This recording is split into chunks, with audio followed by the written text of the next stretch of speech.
World കപ്പിലെ ആദ്യത്തെ semi final സ്പെയിനും ഫ്രാൻസും തമ്മിൽ ഒരു തീപാറുന്ന പോരാട്ടമാണ് നമ്മളെ കാത്തിരിക്കുന്നത്. അപ്പൊ ഈ ഒരു മത്സരത്തെ കുറിച്ചാണ് നമ്മൾ ഈ ഒരു വീഡിയോയിലൂടെ നോക്കാൻ പോകുന്നത്. അപ്പൊ വീഡിയോയിലേക്ക് പോകുന്നതിന് മുമ്പ് ജസ്റ്റ് ചാനൽ നോക്കി വെച്ചേക്കുക, വീഡിയോ ഫുൾ ആയിട്ട് കാണാൻ ശ്രമിക്കുക. നിങ്ങളൊരു സപ്പോർട്ട് ഞാൻ പ്രതീക്ഷിക്കുകയാണ് കേട്ടോ.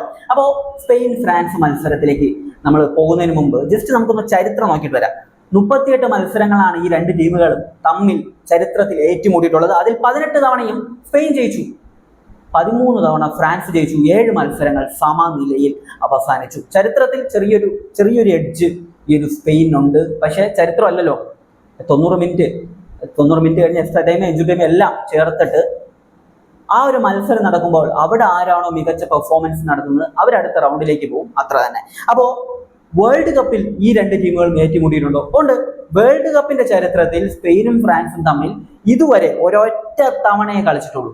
അത് 2006 വേൾഡ് കപ്പിലായിരുന്നു, റൗണ്ട് ഓഫ് 16. ആ മത്സരം 1-3 ഗോളുകൾക്ക് ഫ്രാൻസ് ജയിച്ചു. നമുക്ക് എല്ലാവർക്കും അറിയാം, 2006 വേൾഡ് കപ്പിന്റെ ഫൈനൽ വരെ ഫ്രാൻസ് എത്തിയിരുന്നു. ഇറ്റലിയോട് പെനാൽറ്റി ഷൂട്ടൗട്ടിലായിരുന്നു ഫ്രാൻസ് പുറത്തായിരുന്നത്.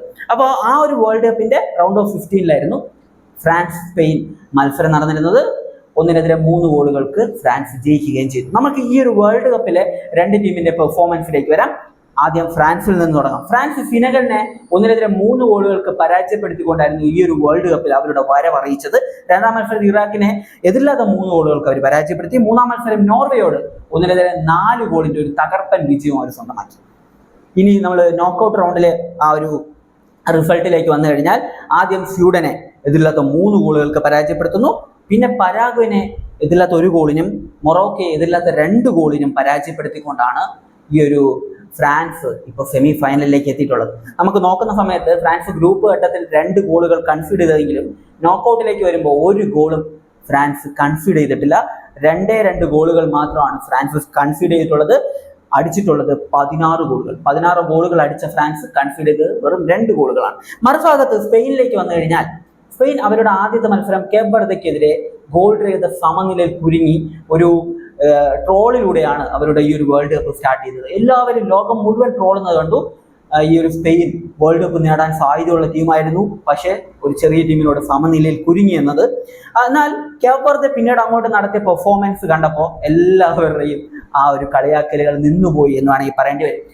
രണ്ടാമത്തെ മത്സരം സൗദി അറേബ്യയെ എതിരില്ലാത്ത 4 ഗോളുകൾക്ക് സ്പെയിൻ തകർത്ത് തരിപ്പണമാക്കി കളഞ്ഞു. മൂന്നാമത്തെ മത്സരത്തിൽ ഉറുഗ്വയെ എതിരില്ലാത്ത 1 ഗോളിന് സ്പെയിൻ പരാജയപ്പെടുത്തി. അത് കഴിഞ്ഞ് അവരുടെ നോക്കൌട്ട് റൗണ്ട് മത്സരങ്ങൾ ആസ്ട്രിയയെ എതിരില്ലാത്ത 3 ഗോളുകൾക്ക് സ്പെയിൻ വീഴ്ത്തി. പോർച്ചുഗലിനെ എതിരില്ലാത്ത 1 ഗോളിനും ബെൽജിയത്തെ 1-2 ഗോളുകൾക്കും സ്പെയിൻ വീഴ്ത്തിക്കൊണ്ടാണ് സ്പെയിൻ ഈ ഒരു വേൾഡ് കപ്പിന്റെ സെമി ഫൈനലിൽ ഫ്രാൻസിനെതിരെ കളിക്കാനായിട്ട് എത്തുന്നത്. സ്പെയിനെ സംബന്ധിച്ച് 11 ഗോളുകൾ സ്പെയിൻ അടിച്ചപ്പോൾ ഒരേ 1 ഗോളാണ് അവർ കൺസീഡ് ചെയ്തത്. അത് കഴിഞ്ഞ മത്സരത്തിലായിരുന്നു എന്നത് എടുത്തു പറയേണ്ട ഒരു സംഭവമാണ്. നമ്മൾ ഈ ഒരു വേൾഡ് കപ്പിൽ നോക്കുമ്പോൾ ഏറ്റവും ബെസ്റ്റ് ഡിഫൻസ് ഏത് ടീമിൻ്റെതാണ് എന്ന് ചോദിച്ചു കഴിഞ്ഞാൽ നമുക്ക് കണ്ണും പൂട്ടി പറയാൻ പറ്റും, അത് സ്പെയിൻ്റെതാണ്. സ്പെയിൻ ആകെ 1 ഗോളാണ് കൺസീഡ് ചെയ്തത്. അപ്പോൾ അങ്ങനെയുള്ള സ്പെയിൻ്റെ ഡിഫൻസിന് പോലും ഫ്രാൻസിന്റെ മുന്നേറ്റ നിരയെ പിടിച്ചു കെട്ടാൻ പറ്റത്തില്ല. ഫ്രാൻസിന്റെ മുന്നേറ്റ നിര ഗോൾ അടിക്കുന്നത് തടയാൻ കഴിയത്തില്ല എന്ന് തന്നെയാണ് ഞാൻ വിശ്വസിക്കുന്നത്. കാരണം അത്രയും ഡേഞ്ചർ ആയിട്ടുള്ള ഒരു ഡെഡ്ലി ആയിട്ടുള്ള ഒരു അറ്റാക്കിംഗ് ഫ്രാൻസിനുണ്ട് എന്നതാണ്. എന്നാൽ ഇവിടെ മനസ്സിലാക്കേണ്ട മറ്റൊരു കാര്യം, സ്പെയിൻ്റെ അറ്റാക്കിംഗ് മോശമൊന്നുമല്ല. സ്പെയിനെ സംബന്ധിച്ച് വളരെ മികച്ച രീതിയിൽ അറ്റാക്കിംഗ് ചെയ്യാൻ പറ്റുന്ന ഒരു ടീമാണ് സ്പെയിൻ. അപ്പോൾ അവരുടെ ആ ഒരു അറ്റാക്കിംഗ് കേപ്പബിലിറ്റി നമ്മൾ പല മത്സരങ്ങളെയും കണ്ടതാണ്, ഈ ഒരു മത്സരത്തിലും കാണാൻ പറ്റും എന്നതിൽ ഒരു സംശയവും വേണ്ട എന്നതാണ്. ഇനി എടുത്തു പറയേണ്ട ഒരു പോയിന്റ് ഉണ്ട്. എന്താണെന്ന് വെച്ച് കഴിഞ്ഞാൽ ഫ്രാൻസ് ഇതുവരെ അവരുടെ ഡിഫൻസിനെ ടെസ്റ്റ് ചെയ്യുന്ന പോലത്തെ ഒരു മത്സരം കളിച്ചിട്ടില്ല ഈ ഒരു വേൾഡ് കപ്പിൽ. ഡിഫൻസിൽ വലിയ രീതിയിലുള്ള പ്രശ്നങ്ങളുണ്ട് എന്നത് എല്ലാവർക്കും അറിയാവുന്ന കാര്യമാണ്. ഫ്രാൻസിന്റെ ഫാൻസിന് വരെ അറിയാവുന്ന കാര്യമാണ്. ഡിഫൻസിൽ പ്രശ്നങ്ങളുണ്ട്. ആ ഒരു പ്രശ്നങ്ങളെയൊക്കെ ടെസ്റ്റ് ചെയ്യുന്ന പോലത്തെ ഒരു മത്സരം ഇതുവരെ ഫ്രാൻസ് ഈ ഒരു വേൾഡ് കപ്പിൽ കളിച്ചിട്ടില്ല. അങ്ങനത്തെ ഒരു മത്സരമായിരിക്കും ഈ ഒരു മത്സരം എന്നതിൽ ഒരു സംശയവും വേണ്ട. അതായത് ഫ്രാൻസിനെതിരെ കളിച്ച ടീമുകളെല്ലാം എടുത്തൊരു അപ്രോച്ച് ഉണ്ട്, ഡിഫൻസീവ് അപ്രോച്ച്. ഡിഫൻസീവായിട്ട് കളിക്കുക, ഫ്രാൻസിനെ മാക്സിമം ഗോൾ അടിക്കാൻ വിടാതിരിക്കുക, കിട്ടുന്ന അവസരങ്ങളിൽ പോയി ഗോൾ സ്കോർ ചെയ്യുക എന്നത്. അത് അമ്പേ പരാജയമായിരുന്നു എല്ലാ ടീമും. മൊറോക്കോ നന്നായിട്ട് അറ്റാക്കിംഗ് ഫുട്ബോൾ കളിച്ചിരുന്ന മൊറോക്കോ പോലും ഫ്രാൻസിനെതിരെ അതേ സ്ട്രാറ്റജി ആയിട്ടായിരുന്നു വന്നിരുന്നത്. എന്നാൽ മറുഭാഗത്ത് സ്പെയിനാണ്. സ്പെയിൻ ഒരിക്കലും ഡിഫെൻസീവ് ആയിട്ട് കളിക്കാൻ പോകുന്നില്ല. സ്പെയിൻ ബോൾ പൊസിഷൻ വെച്ചിട്ട് ഒരു അറ്റാക്കിംഗ് ഫുട്ബോൾ തന്നെയായിരിക്കും സ്പെയിൻ കളിക്കുക. അപ്പൊ അതുകൊണ്ട് തന്നെ ഫ്രാൻസ് ഇതുവരെ നേരിട്ട ടീമുകളെ പോലെ ആയിരിക്കൂല ഈ ഒരു സ്പെയിൻ എന്ന് പറയുന്ന ടീം. അവർ കുറച്ച് ഡിഫറൻസ് ആയിട്ടുള്ള ഒരു ഗെയിമാണ് കളിക്കാൻ പോകുന്നത്. ഫ്രാൻസിനെതിരെ എന്തായാലും സ്പെയിൻ ഒരു അറ്റാക്കിംഗ് ഫുട്ബോൾ തന്നെ കളിക്കും. അപ്പോൾ രണ്ട് ടീമും ഒരു അറ്റാക്കിംഗ് ഫുട്ബോൾ ഗെയിം ആയിരിക്കും ഈ മത്സരത്തിൽ കളിക്കുക. ഈ മത്സരം നിർണായകമാകാൻ പോകുന്നത്, ഫ്രാൻസിനെ സംബന്ധിച്ച് ഈ മത്സരം നിർണായകമാകാൻ പോകുന്നത് ഫ്രാൻസിന്റെ മിഡ്ഫീൽഡ് സ്പെയിനിന്റെ മിഡ്ഫീൽഡുമാണ്. ഫ്രാൻസിന്റെ മിഡ്ഫീൽഡ് ലോകോത്തര നിലവാരമുള്ള ഒരു മിഡ്ഫീൽഡ് ആണെന്നൊന്നും ഞാൻ വിശ്വസിക്കുന്നില്ല. പക്ഷേ വളരെ മികച്ചൊരു മിഡ്ഫീൽഡ് തന്നെയാണ്, ഒരു സംശയം വേണ്ട. എന്നാൽ സ്പെയിനിന്റെ മിഡ്ഫീൽഡ് അത് ലോകോത്തര നിലവാരമുള്ള മിഡ്ഫീൽഡാണ്. ഓപ്പോസിറ്റ് ടീമിന്റെ കാലുകളിൽ നിന്ന് പന്ത് എടുത്തിട്ട് ബോൾ പൊസിഷൻ നിലനിർത്തുക എന്ന പരിപാടി, ബോൾ ഹോൾഡ് ചെയ്യുക എന്ന പരിപാടി പ്രോപ്പറായിട്ട് ചെയ്യുന്ന ഒരു മിഡ്ഫീൽഡാണ് സ്പെയിനിന്റെ മിഡ്ഫീൽഡ്. അതുകൊണ്ട് തന്നെ ഫ്രാൻസിന്റെ പ്ലേയേഴ്സിൽ നിന്ന് ബോൾ എടുത്ത് നന്നായിട്ട് കീപ്പ് ചെയ്യാൻ സ്പെയിനിന് കഴിയും.